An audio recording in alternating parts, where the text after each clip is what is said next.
Good morning, all. So we take another big step forward today, and get onto a new plane of understanding, if you will. So in the last week and a half, our focus was on the storage element or storage elements called resistors and rather inductors and capacitors. And resistors, or rather capacitors, stored charge, and inductors essentially stored energy in the field, the magnetic flux, and the state variable for an inductor was the current, while that for a capacitor was the capacitor voltage. We also looked at circuits containing a single storage element. We looked at RC circuits, and we also looked at circuits containing a single inductor, and these were inductors with a single inductor with a resistor and a current source or a voltage source and so on. So what we're going to do today is do what are called second order systems.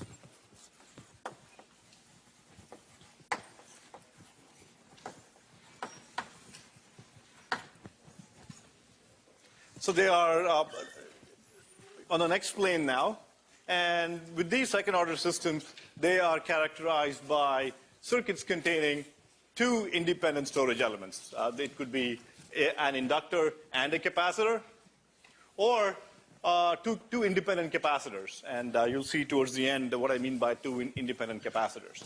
So if I have two capacitors in parallel, they can be represented as a single equivalent capacitor, so that doesn't count. Okay, so it has to be two independent energy storage elements, and resistors and voltage sources and so on. And what we end up getting is what is called second order dynamics. Okay, and much as first order circuits were represented using first order differential equations, this kind you end up getting second order differential equations. So before we go into this, I'd like to start motivating this and give you one example of why this is important to study. Okay, there are many, many examples, but I'll give you one. So what I'd like to do is draw your attention to our good old inverter driving a second inverter, the same circuit that we use to motivate RC studies. Okay, one inverter driving another. Okay, so let me draw the circuit.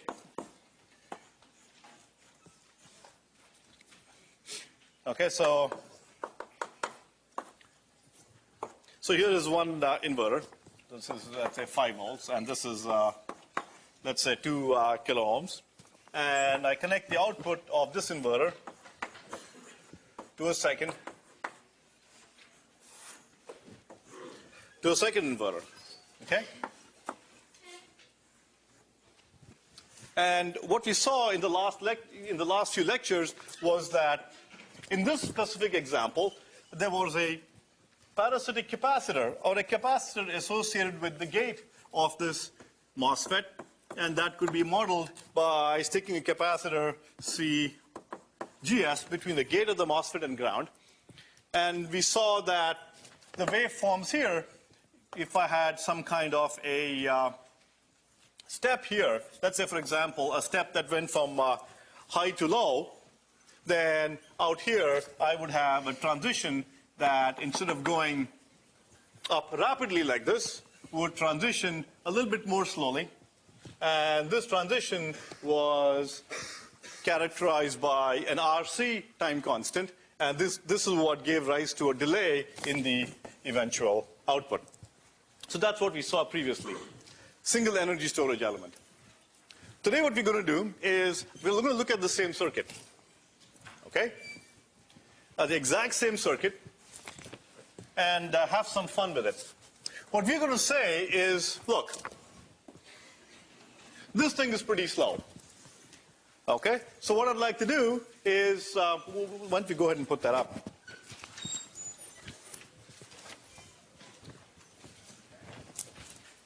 Okay, so what we're going to see is that the yellow waveform is the waveform at the input here. Okay? And this, the green waveform here is the waveform at this intermediate node. Okay? And notice that this waveform here is characterized by the slowly rising characteristics that's typical of an RC circuit. There's some other weirdnesses and so on going on here, like a little bump and stuff like that. You can ignore all of that for now. It happens because of certain other very subtle circuit effects that you won't be dealing with in called Miller effects and so on, that you won't be dealing with in 6002. So focus then on this part here. It's pretty slow. And because of that slow rising, okay, I get a very slow transition and I get some delay in my inverter. So you say, aha, we've learned about this in 6002. I can make it go faster. Okay, so how can you make the circuit go faster? What would you do? So this is rising very slowly. How can you make it go faster? Anybody? What are your multiple choices, actually? What are your choices here? Pardon? Decrease the time constant. And how would you decrease the time constant? The capacitance is connected to this MOSFET gate here. I didn't want it in the first place, but it's there. I can't help it. So I can decrease the resistance. Okay? Good. Let me go ahead and do that. So what I'll do is I'm going to knock this sucker out and stick in a new resistance that's, say, 50 ohms, a much smaller resistance. Okay? That should speed things up, right? That should make things go much faster because this is a smaller time constant because R is smaller. Correct? Okay, let's go do it. And let's see if we get what we expect. So I have a little switch here.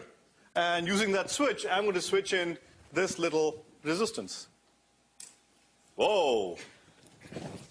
What on earth is happening out there? Okay?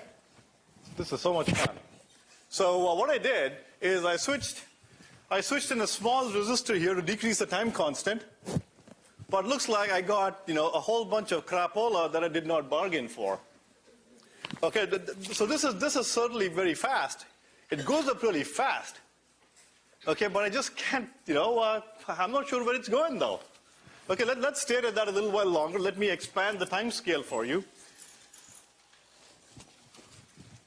Okay, look at this. It's a nice little smooth thing going up. I get something that looks like this. It looks like it's something like a sinusoid. Okay, it looks sinusoidal, but then it's a sinusoid that kind of gives up and kind of gets tired and kind of goes away, right? Zzz, it kind of dies out. I mean, so nothing that you've learned so far has prepared you for this. Okay, and trust me, when I first got into, did some circuit designs myself a long time ago, I got nailed by that. I looked at my circuit, and what ended up happening was I was noticing these sharp lines at all my transitions. Okay, when I looked at my scope, I expected to see nice little square waves, but I saw these nasty spikes sitting out there. And then when I stared at it more carefully, those spikes are really sinusoids that seem to kind of get tired and kind of go away. So those are nasty, those are real, and they happen all the time. Okay? And what we'll do today is try to get into that and understand why that's the case. We'll understand how to design that away. And that's a real problem, by the way. And the reason that's a real problem is the following. Okay, look at this. Look down here. So because this intermediate voltage is meandering all over the countryside here, at this particular point, the intermediate voltage dips quite low. And because it dips quite low, look at the output. The output has a bump here. And it's quite possible for this output bump to now go into the forbidden region. Or worse, if this swing here was higher, this could have actually gone on to a 1. So I would have gotten a false 1 pulse here. So instead of having a nice 1 to 0 transition, I would have gotten 1 to 0, oh, back to 1, oh, back to 0, and then back down to 0. Okay, so this is nasty stuff, really nasty stuff. Okay, so what we'll do is understand why that's the case today and see if we can explain it. So what's going on here? what's really going on here is, take a look at this circuit here. But take a look at this path here, okay? And so this is your Vs voltage source. So the path kind of goes like this and around. Okay, turns out that this circuit is a loop here, okay? And when there is current flow, going down to basic physics, you remember that I also enclose some amount, so there's a current flowing in a loop, okay? And because of that, there is an effective inductance here. And in fact, any current flowing through a wire above a ground plane, for that matter, can be characterized by an inductance. Okay, so I can model that by sticking a little inductor here. So my real circuit is not exactly a resistor and a capacitor, but my real circuit is an inductor as well that comes into play because of this wire. Every wire, when there's a current flow, has an inductance associated with it. And because of that, the real circuit is resistor, inductor, and capacitor. Okay, so I end up with two storage elements now. And the dynamics of that are very different from that with a single storage element. Okay, so that's just a bit of motivation for why our study of inductors is important. Okay, and I can draw a quick circuit here. If you look at the circuit, start from ground. The voltage Vs, and there is a resistor here, okay? And then I have an inductor, and then I have a capacitor. Okay, so it's a voltage source, resistor, inductor, and capacitor. So for this whole week, we will be looking at circuits like this. Today what I'd like to do is begin, start very simple. Okay, so start with the simplest possible form of this to begin, so that you can begin building up your insight and then go into more complicated cases. So today what I'll do is simply begin with a case where I don't have a resistor here, and simply study a voltage source, an inductor, and a capacitor, and understand what the voltage looks like out here. Okay, so we'll look at the dynamics of a little system like this. Before we go on, I want to caution you about something. That it just happenstance that I have introduced for you capacitors based on a parasitic capacitance here, and inductance based on parasitic inductance. Okay, so I'd hate to leave you with the impression that inductors and capacitors are bad. Okay, because when you think of parasitics, parasites, these are parasitic, didn't expect them there, didn't expect this here. And I got the weird behavior. So parasitics are, they have a bad connotation to them. I don't want to leave you with a bad taste in your mouth about capacitors and inductors, that these are just bad things. We just have to deal with them and deal with second order differential equations and all that stuff because, they're just bad stuff. And we just have to deal with them. So I don't want you to end up going through life hating capacitors and inductors. Okay, just because of my choice of examples, I just happen to be introducing them as capacitors. Okay, I want to point out that these are fundamental lumped elements in their own right. Okay, they're very incredibly important and useful circuits where we design capacitors and inductors because we want to have them in there. Okay, there are many circuits that we will look at where we really want the inductor in there. We will design an inductor by wrapping wire around a coil, in a coil, and get bigger inductances and so on. Okay, so just remember that this can be parasitic in some cases, but in many cases it's good. Okay, inductors are good. Okay, so just stick with that thought. These are mostly good. Okay, so don't go around hating them. All right. So let's go on and analyze a basic circuit like this. And what I'd like to cover in the next hour are the foundations of something like that. Okay, I'll take you through the foundations so you understand how it works. And as always, what I'm going to end up with is build up the foundations, okay, help you understand why we got where we were, and then help you build intuition. And then show you a really, really simple, intuitive way of doing things in terms of how experts do it. Okay, and the real cool thing about EECS is that the way experts do things are really, really very simple in the end. Okay, but you need to build up some intuition to get there. Okay, so let's, so our circuit looks like this. in terms of my two storage elements. So I have a voltage VI, inductor L, a capacitor C, and I'm going to look at the voltage across the capacitor and my current through the capacitor. Okay, so V of t is the voltage across the capacitor, and my current is the current through this loop here, and which is the same as the current through the capacitor or the current through the inductor.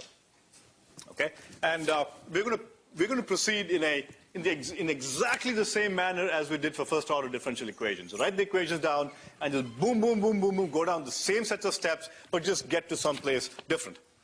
So we're going to start by writing the node equation for this node here. That's the only node for which I have an unknown voltage. The node here is VI. So I need to find this. There's just one unknown node voltage. And I'm going to need some element laws. So for the capacitor, I know the IV relation is given by, the I for the capacitor is C dV dt. And just to show the capacitor, I'm just calling it dVc dt. Similarly, for an inductor, L, the voltage across the inductor is given by L di dt. Okay, so this is the VI relation for the capacitor, the VI relation for an inductor. It also suits us to write this in an integral form. So if I integrate both sides of this equation, then what I end up getting, and I bring L down to this side, I end up getting something like this. 1 by L minus infinity to t VL dt, and that's simply IL. Okay, I'm just simply replacing this with an integral form. And so this is a VI relationship for the inductor, and this is for the capacitor. Okay, so let me now go ahead and apply the node method for my circuit here. So here, for the node method, I have to equate the currents coming into the node, or sum the currents coming into the node and equate that to 0. And while I do that, I simply replace the currents by the corresponding voltages using the element laws. So what do I get? So I get the current going in here through the inductor is equal to the current going through the capacitor. Okay? What's the current going through the capacitor? It's, in terms of its V relationship, it's C dV dt. So it's C dV dt. And the current going through the inductor is given by this relation here, which is simply 1 by L minus infinity to t, the voltage across the capacitor, that is simply VI minus V dt. Okay, so I've just written down the node equation for this node here. And now I'll just apply a bit of math and simplify it and get the resulting equation. So what I can do is simply differentiate with respect to t here and get this to be C, okay, the second derivative of V. And here, what I end up getting is 1 by L VI minus V. Okay? So I just differentiated the whole thing by d by dt here. And then I just shuffle, I bring, rather I move L up here. I bring d squared V by dt squared out here. And then I get a minus V here. And that will be equal to, I'm sorry. Let me leave this here. Bring the minus V to this side so it becomes a plus. And leave VI on this side. Okay? So I end up getting LC d squared V by dt squared. I bring L up here. And then I take V to the other side, plus V, and leave VI here. So I get VI. The second order differential equation that governs the characteristics of the voltage V. So much as the voltage across the capacitor was a state variable in our RC circuits, or the current through the inductor was a state variable in our RL circuits, out here, both the current through the inductor and the voltage through the capacitor, voltage across the capacitor are my two state variables. Okay, and so here I have a second order equation in my voltage V. So again, going through the foundations here, I'm now going to go through a bunch of math. So up to here, it was circuit analysis, and now I'm just going to do math. Okay, for the next 3 or 4 blackboards, just math. You can solve this second order differential equation any which way you want. Okay, but just to keep things as simple as possible, in 6002, I solved all the differential equations. It turns out we're fortunate enough we can do that using the exact same method again and again and again. Okay, the same thing can be applied. And the method that we use to solve it is a method of homogeneous and particular solutions. So as a first step, we're going to find the particular solution, Vp. Second step, we find the homogeneous solution, VH. As a third step, we are going to find the total solution as the sum of the V is simply the particular plus the homogeneous solution, and then solve for constants based on the initial conditions and the applied voltage. So let's write down initial conditions. So let's assume for simplicity that my initial conditions are simply the voltage across the capacitor is 0 to begin, and the current through my inductor is also 0 as I begin life. Now, this is what is called zero state. V and I are both 0, and so the response of my circuit, okay, for some input is going to be called ZSR. You probably heard this term used in one of your recitations. So zero state response simply says, I start with my circuit at rest and look at how it behaves for some given input. Okay, so that it's a little term that you may end up using. My input next. I'm going to use the following input. So Vi of t is going to be a step. It's going to look like this. So my input is that at time t equals 0, okay, V is going from 0 to some voltage, Vi, and then stay at that voltage. Okay? It's going to be a step. Kaboom. Okay, and you can see why I'm going with this set of variables, because I want to make the situation as close as possible to the funny behavior we observed there. Remember, we had a step, and because of the step, we had some behavior at that node. Okay, so I'll try to bring you as close to that. And in tomorrow's lecture, I'm going to close the loop around that and derive for you exactly the behavior we saw on the scope. Okay? And to get there, I'm going to try to be as close as possible to the constants and other parameters in the demo. So Vi is a step, and zero state, just in terms of notation, this kind of a step input occurs pretty frequently. And we just have a special notation for it. So we simply call it Vi is the final value here, and we call it U of t. So Vi U of t simply represents a step at time t equal to 0, where the steps from 0 volts to Vi. Okay, that's just a little more notation. That may come in handy at some point. Okay, so more math now. 3 steps: particular solution, homogeneous solution, total solution, constants. Okay, it's almost like a mantra here, like a chorus. Homogeneous solution we compute using a 4-step method. Okay, and 4-step method for homogeneous solutions, it turns out it happens to be that way for all the equations we'll see in our course. The first step would be assume a solution of the form A e raised to st, exactly as with RCs. You close your eyes and do exactly what you did for RCs, you'll get to where you want to be.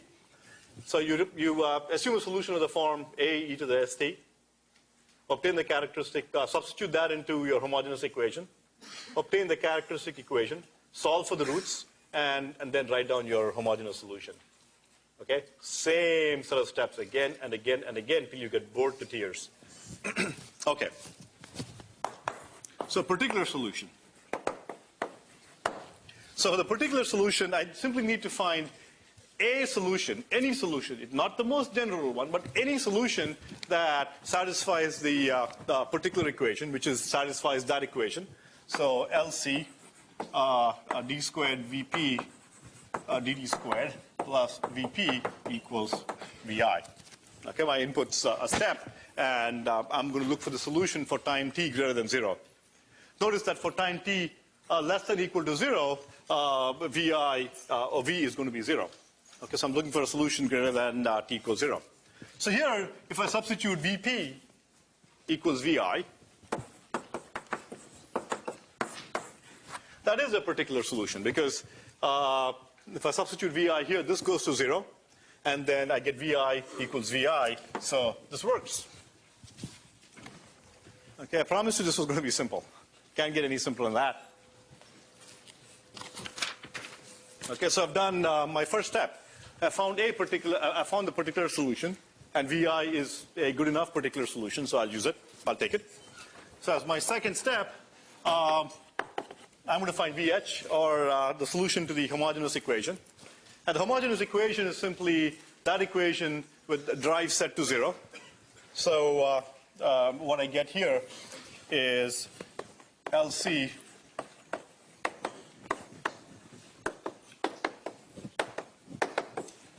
so that is my homogeneous equation. I simply set the drive to be 0. And to find the solution here, I go through my 4-step method. And again, in 6002, following kind of the Occam's principle, we just show you the absolute minimum necessary to get to where you want. Okay, the absolute minimum necessary is that it turns out that we can solve all our differential equations that we use here by using the method of homogeneous and particular solutions. And every homogeneous solution can be solved by a 4-step method. That's about as minimal as it can get. Okay, so no extraneous stuff there. Okay, so the 4-step method. 4 steps. Okay, the first step is assume a solution of the form VH e to the st. Oh, I'm sorry, A e to the st. Now, what I've noticed is that students starting out are usually scared of differential equations. Okay, I know I was when I was a student. Okay, and the trick with differential equations is that it's all a matter of psych. Okay, just because you see some squigglies and squirglies and a bunch of math and so on, you say, oh, that must be hard. But differential equations are actually the simplest thing there is because in a large majority of cases, the way you solve them is you assume you know the answer. Okay, someone tells you the answer. Okay, and then all you're left to do is, shove the answer into the form of the equation and find out the constants that makes it the answer. Okay, so it's just a matter of psych. Psych yourselves that this stuff is easy. Okay, because I'm telling you what the solution is. Okay, all you have to do is substitute and verify. And when you think of differential equations that way, or a large majority of them, it really is very simple if you can just get past the squigglies here. Okay, just get past the squigglies and then just simply stick in some simple stuff, and it works. We just can't get any easier. I don't think of any other field where, the way you find a solution is assume you know the solution and stick it in. It's never made any sense to me, but that's how it is. Okay, so we assume a solution of the form A e to the st. We stick it in there, and we have to find out the A and S that make it so. Okay, we can't get any simpler than that. So let's stick the sucker in here and see what we can get. So substituting A e to the st here, I get LC A and second derivative, so it's S squared e to the st. Okay, and A e to the st for this one here, and that equals 0. Okay, and then let me just solve for whatever I can find. So assuming I don't take the trivial case A equals 0, I cancel these guys out. And what I'm left with is simply LCS squared plus 1 equals 0. Okay? In other words, what I end up getting is B S squared is equal to minus 1 divided by LC. So my first step was, I'm telling you, I'm giving you a solution, stick it in there. Assume a solution of this form. Second step is get the characteristic equation. And the way you get the characteristic equation is that you simply stick this guy in there, and what you end up getting is some equation in S squared, or for first order circuits. Do you remember what you got for first order circuits? What was it? S was? What was S? For first order circuits, what did you get as a characteristic equation? S plus 1 divided by RC equals 0.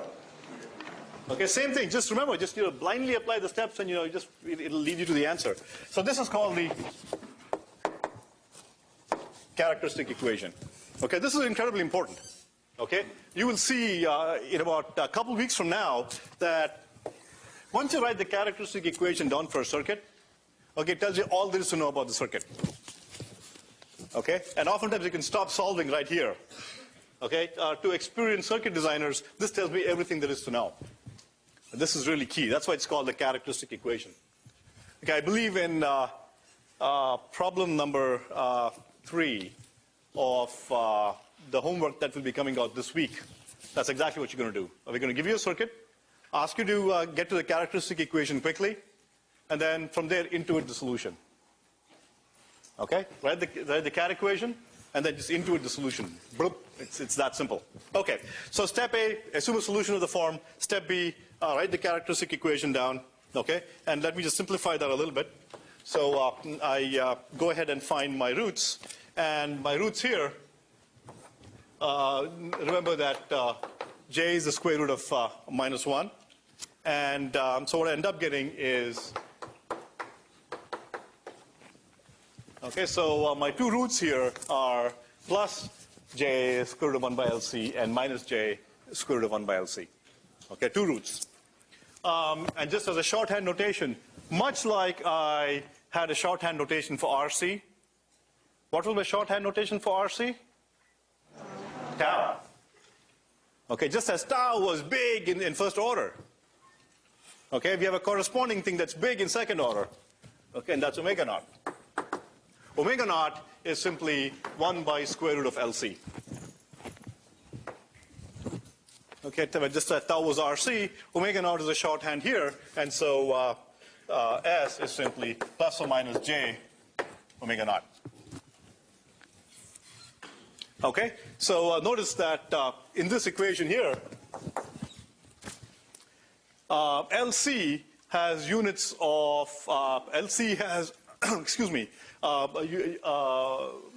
if you take the square root of LC there, that has units of time. So 1 divided by that has units of frequency. Okay, so notice that this guy is a frequency in radians. Okay, so I end up getting my roots of the homogeneous equation, and that's my third step. And as my fourth step, I simply write down the homogeneous solution as substituting S with its roots and writing the most general possible form of the solution, and that would be A1 e to the j omega naught t plus A2 e to the minus j omega naught t. Done. Okay?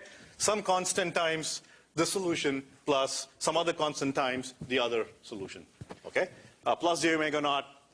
Remember, it comes from here, a to the st. I assume the solution of this form. So my solution in this most general case would be S being j omega naught in one case, minus j omega naught in the other case, and I sum the two to get the most general solution. Okay, so blasting ahead, I now have my homogeneous solution, and as my third step of solution to differential equations, I write down the total solution. V is simply VH plus, let me just do it this way,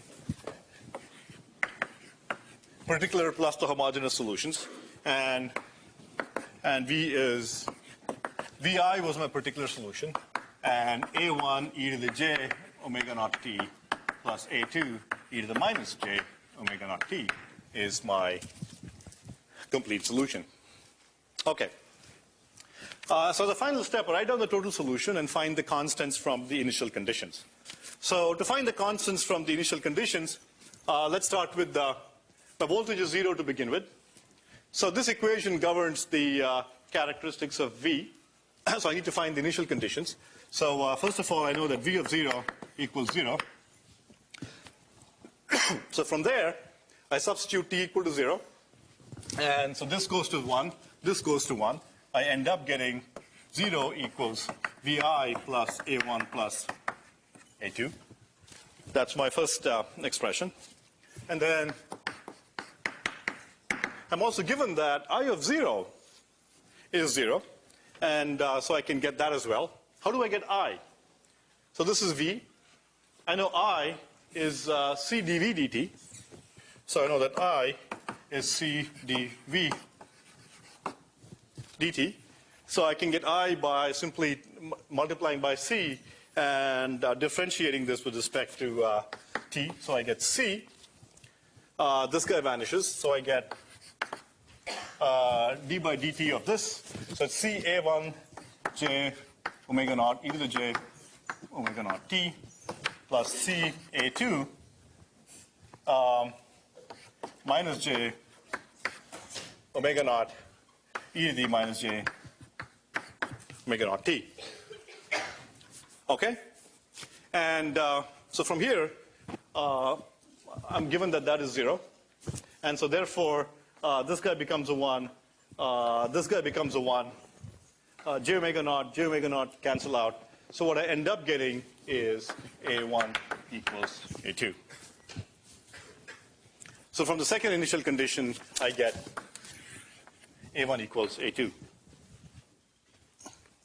So from these two, if I substitute here for A2, I get Vi plus 2A1 equals 0, or A1 is simply minus Vi divided by 2. And that is also equal to A2. Okay? So therefore,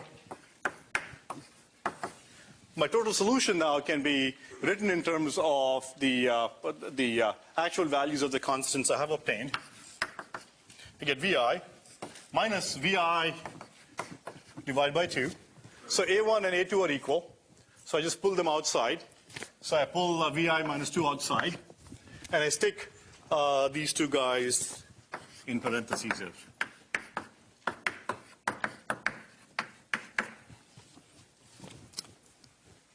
Okay?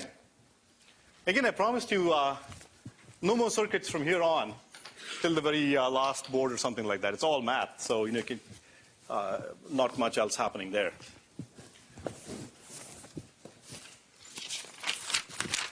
Okay? More math.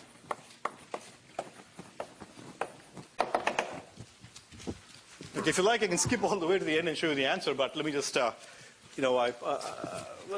just love to write equations on the board, right? So let me just go through that. So I'm going to simplify this a little further here.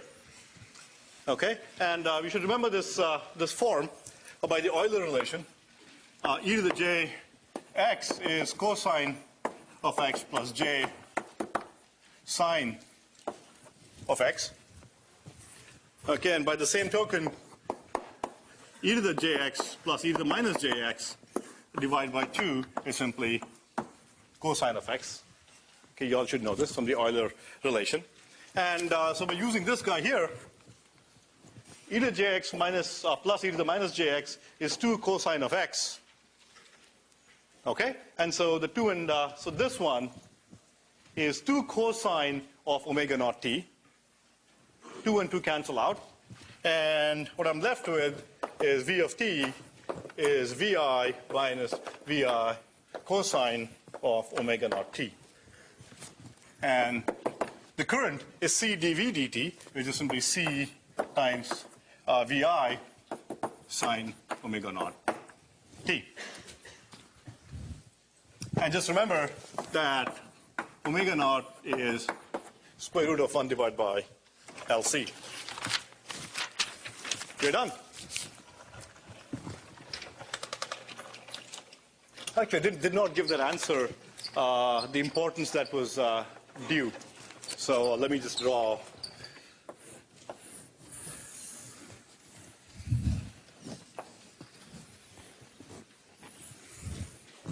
There, that's better.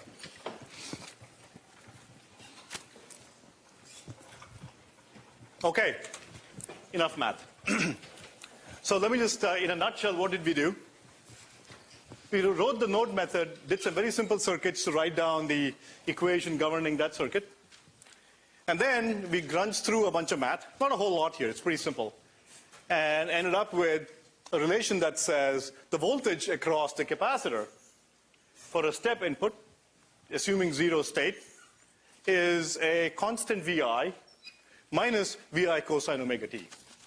So notice that even though I have a step input, the circuit dynamics are such that I get a cosine in there. Like you can begin to see where these cosines are coming from now. They're coming here. And if you recall the example I showed you earlier of the inverter circuit, remember it was a cosine that decayed, that was sort of losing energy and kind of dying out? So you can see where the cosines are coming from. And just to draw you a little sketch here, let me draw V and I for you. And let me plot omega t. So pi by 2, pi, and so on.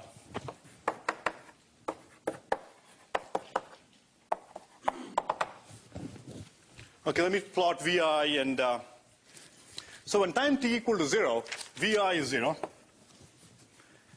cosine omega t is 1, and so VI minus VI is 0.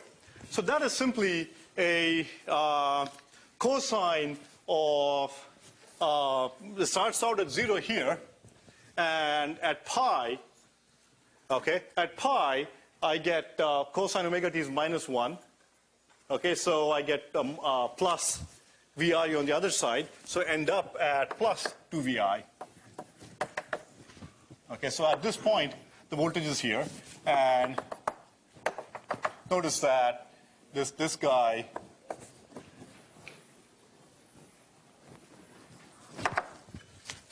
looks like this. Okay, it's a cosine that is translated up so that its mean value is not 0, but VI. It's just a translation up of a cosine. Similarly, in this case, for the current, it's a sinusoidal characteristic, and it looks like something like this, where the peak is given by CVI. Oh, I messed up.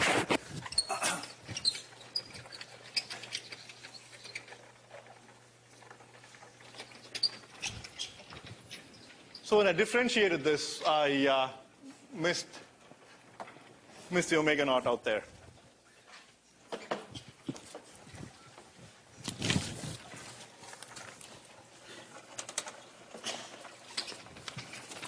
Okay, so what I'd like to do now, so this is the form of the output for a step input. What I'd like to do next is show you a demo. But before I show you a demo, I always found it strange that, I have a step input and then I have two little elements. How can I get a sign coming out of the output? Okay, I always like to get some intuition as to why do things behave the way they are. Okay, I could go and pray and try to get, to find out. But let me give you some very basic insight as to why this behaves the way it does. So let me draw the circuit for you here. Okay, and this is my inductor L and capacitance C. And remember, this is V. Okay, let me just walk you through what's happening there and get you to understand this. Now, you've seen signs occur before. If you go and write down the equation of motion of a pendulum, okay, you have a pendulum, you move it to one side, let go. Okay, it is also governed by sinusoidal characteristics, and you will find that the equation governing its motion is very much of the same form. Okay, and you get the sinusoid where you have energy that is sloshing back and forth between a maximum potential energy to maximum kinetic energy and zero potential energy, back to maximum potential energy, zero kinetic. Okay, so it's energy sloshing back and forth. Same way here, the capacitors and inductors store energy. And let's walk through and see what happens. So start off with both of them having the states 0, 0 current, 0 voltage. So apply a step here. Boom, the step comes instantaneously to VI. And notice that the capacitor voltage cannot change instantly, unless there's an infinite pulse of a sort. So this guy cannot change instantly. And so its voltage starts off being 0. Okay, so the entire voltage here, KVL must be true no matter what. Okay, those are the absolute fundamental principles from Maxwell's equations. So KVL must hold, which means that the entire voltage VI must appear across the inductor. So I put a big voltage across the inductor, its current begins to build up. There you go. So a voltage across the inductor, its current begins to build up. As its current begins to build up, that current must flow through the capacitor too. And as current flows through a capacitor, it is depositing charge into the capacitor.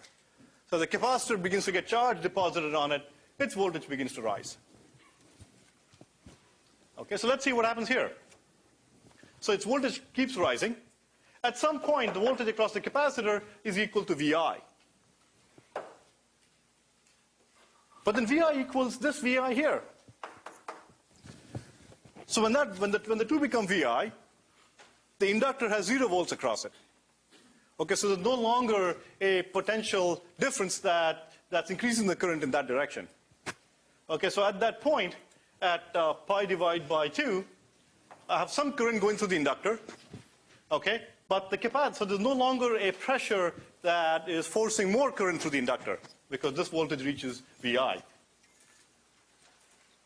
But remember, capacitors like to sit around holding voltages. Just remember that demo. That rinky-dink capacitor sat there stubbornly holding its voltage, okay, and had a huge spark towards the end. It just sat there holding its voltage. In the same manner, inductors love to sit around holding a current. Okay, they will do whatever they can to keep the current going through them. Okay, so it's got the current going through. Okay, and few forces on earth can change that. And so therefore, even though the capacitor voltage is VI and the voltage drop across the inductor is 0, it still keeps supplying a current. It's got the current, okay? It's got inertia. It keeps going. It's like a runaway train, you know. You may not be pushing the train from the back, but once it's running, it's got kinetic energy. It's going to run no matter what, at least for some more time, even if you take away the force on the train. Okay, so I've taken away the force on the punching more current through, but it's got kinetic energy. It's got current flowing through it, and so it continues to supply a current. Because it continues to supply a current, the capacitor voltage keeps increasing. Okay, this is a subtle insight which is absolutely spectacular, that the 0 volts across it, it still keep pumping that current. Capacitor voltage has gone up, and guess what? The voltage on this side is higher now. Okay, but this guy is still pumping a current. Man, I've been born to do this, you know. I shall pump a current. However, because the voltage has now gone up here, okay, it's gradually the current begins to diminish. Okay, but as far as the capacitor is concerned, you pump a current into me, my voltage goes up. At some point, like a runaway train, okay, it comes to a halt. So current through the capacitor now, through the inductor now goes to 0. And the capacitor voltage reaches 2 VI. So this is at 2 VI now. Okay, and this is at VI. So now the situation is not in equilibrium. At this point, there's 0 current through it, but guess what? I have a VI pumping in this direction now. Okay, I have the same VI punching in this direction. So guess what? Its current must now build up in this direction. Okay? Its current begins to build up in that direction. So that begins to discharge the capacitor. Okay, and the capacitor then goes down to a negative, or rather the current goes down to a maximum negative current, and this process continues. Okay, so what you're seeing here is energy is sloshing back and forth between the two, and that's kind of a key. I'll just quickly put up a demo that you can watch as you're walking out. So for a step input, notice the green is the voltage across the capacitor, and the orange is the current through the capacitor.